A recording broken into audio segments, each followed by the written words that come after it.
Hey group leaders, good to see you. Hope you are doing well. Wanted to jump back into 1 Peter chapter 2. Today, as you're watching this, and let it be an encouragement to you. Today, let it be a challenge to you, maybe. Peter says this, Dear friends, this is verse 11. Dear friends, I urge you, as foreigners and exiles, to abstain from sinful desires which wage war against your soul. You know, in following the shepherd, we've been talking and we've been journaling about how valuable your soul is. That God wants to refresh and restore it. That He cares about you and how you connect with Him. Your soul, your innermost being, is the most valuable thing that you have.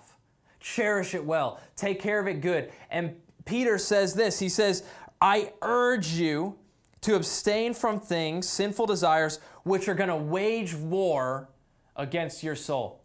There are things in life that if I engage in are going to damage my soul. That if I engage in bad behaviors, if I drink too much and give myself over to drunkenness, it's going to wage war and damage my soul. If I hold on to bitterness and anger at somebody for something they've done in my life, it's going to hurt me. It's going to cause damage to my soul. If I chase after pornography and lust, that's going to have deep impacts inside of my soul that affect how I connect to and receive from God. Those things wage war against me. Now, you and I have a choice. I can choose to stay away from those. And Peter would say, I urge you to stay away from them. Verse 16, he says this, live as free people because we are free, because God has died and paid the price for our freedom. He says, live as free people, but do not use your freedom as a cover-up for evil. Just because God's given you freedom doesn't mean it's okay to make bad, stupid choices. He says, rather, live as God's slaves. Live as people who are devoted to following the Lord. People who are saying, I'm only going to do what God has called me to do. Now, a few weeks ago, I talked about that foreigner word, and he uses it again here. He says, Dear friends, verse 11, I urge you as foreigners and exiles to abstain from sinful desires which wage war against your soul. I'd encourage you again to be a foreigner.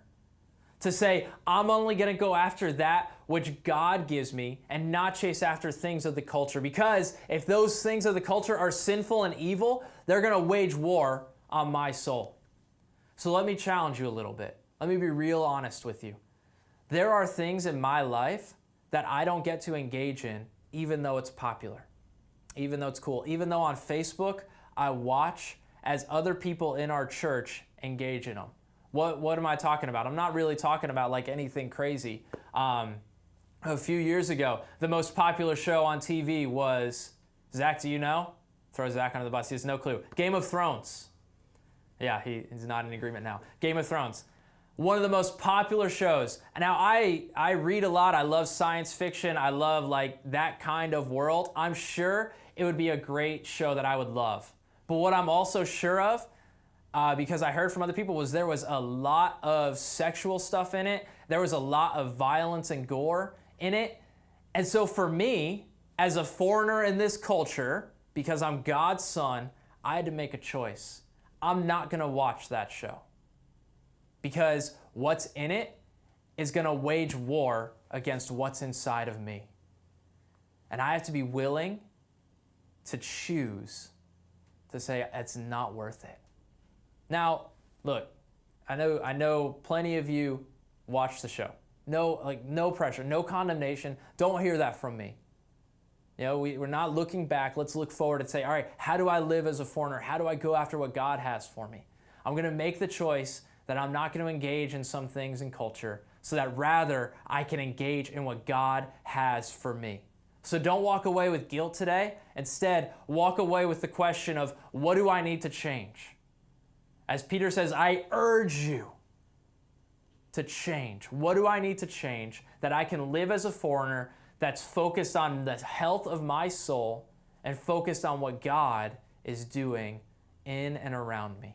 And chase after that. Let nothing hinder you. Let nothing stop you. And I'll tell you what, my life today, without having watched any Game of Thrones, it's not any worse. I don't miss it. I couldn't participate in some conversations about dragons and whatever else happens there, and oh well, it didn't actually hurt my life. I made it through, and I'm healthier because of it. Be a foreigner. Go after what God calls you to go after.